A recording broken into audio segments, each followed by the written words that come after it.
Judul kali ini kita berikan tanda tanya di belakang hanya untuk menjadi perhatian. Ini tahun berbahaya atau tahun tidak 2021 itu. Kita tahu bahwa Indonesia di dalam bernegara selama ini punya ciri yaitu tidak punya grand plan dan selalu ikut kebijakan negara lain. Ini kelihatan menyindir, tapi ini realita. Kita teruskan. Contohnya adalah kita selalu menunggu kebijakan negara lain. Misalnya saat ini kita menunggu kebijakan Biden ke depannya bagaimana. Kita tunggu apa reaksi Tiongkok bagaimana. Kita menunggu apa rencana negara lain. Baru kita bergerak berdasarkan informasi yang sudah telat itu. Ke depan ketika new mind mengambil alih old mind di dalam bernegara, pasti beda kelolaan negaranya karena bukan menunggu kebijakan negara besar atau menunggu kebijakan langkah globalis. Tetapi memang kita punya grand plan rencana jangka panjang yang tidak goyang dengan riak-riak kecil seperti gantinya pemerintahan negara lain. Kita punya grand plan yang diam, kokoh, dan sangat powerful. Jangankan riak kecil, gelombang besar di mana Bosman dalam visi 2030 mengatakan akan memprediksi Tiongkok akan menjadi negara demokrasi terbesar di dunia, akan ada pemilihan kepala daerah di sana, walaupun partainya mungkin tetap komunis, namun demokrasi akan menang di Tiongkok. Itu gelombang besar. Kalau gelombang besar itu terjadi, Indonesia tetap kokoh, nggak panik, apalagi heran. Bahkan ketika di tahun 2030 nanti dikatakan Amerika itu compang-camping bernegaranya, kita tetap kokoh dan menjadi negara pemenang. Indonesia tetap menang dengan kekuatan spice-nya dan mineralnya, ditambah kemampuan abdi negaranya yang mumpuni dengan new mind. New mind ini harus memiliki kekuatan membaca tentang masa depan, tentang tren, tentang market, tentang bergesernya hegemoni kepentingan, tentang alkemi baru, dan bagaimana mengantisipasi plus menciptakan counter alkeminya. Apa pemikiran new mind di tahun 2021 ini?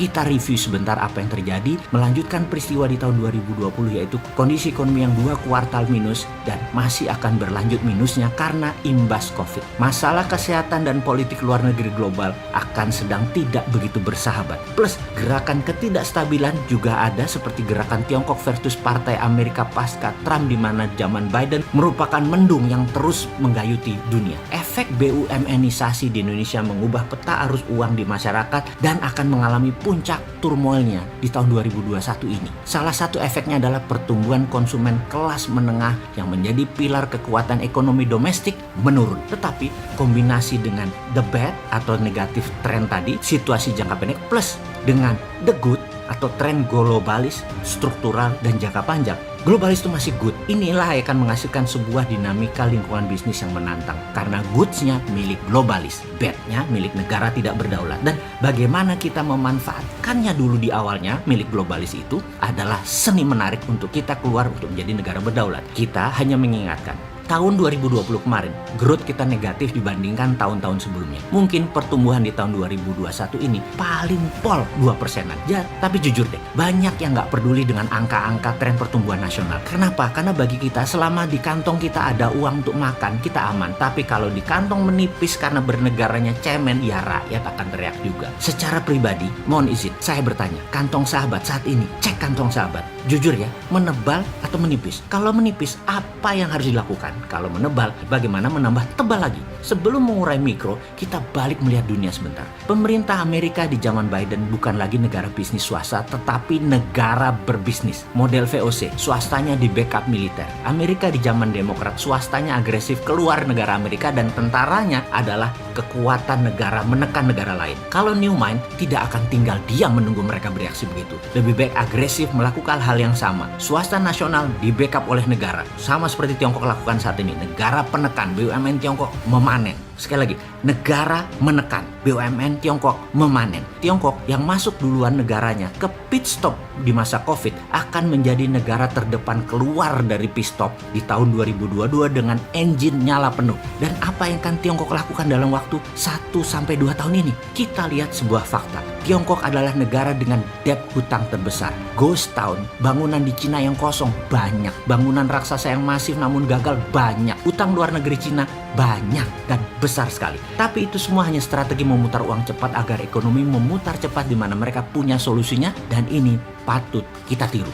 Dengan strategi obor, Tiongkok ekspansi. Obor memberikan hutangan kepada negara yang dalam tanda petik haus namun pendek akal. Proyek cepat kaya padahal ini adalah jebakan obor. Pinjaman uang Cina tadi dijaminkan proyeknya. Kalau perlu Tiongkok minta jaminan pemerintah atau sovereign garanti sebuah negara. Dalam pembukuan di negara Cina yang namanya debt swap, hutang Tiongkok yang besar tadi asetnya ditukar dengan utang dari negara pengambil uang obor. Catatan, Cina ekspansinya pakai BUMN. Di Cina dicatat dalam pembukuannya bisa disuap ke APBN Cina setelah aset negara lain plus jaminan negara setempat melengkapi kekuatan Tiongkok. Tiongkok beri bunga tentunya kepada negara peminjam, katakanlah 8-9%. Padahal Tiongkok dapat bunganya hanya 3-5%. Sudah dapat selisih bunga, aset hutang disuap, dapat jaminan lagi.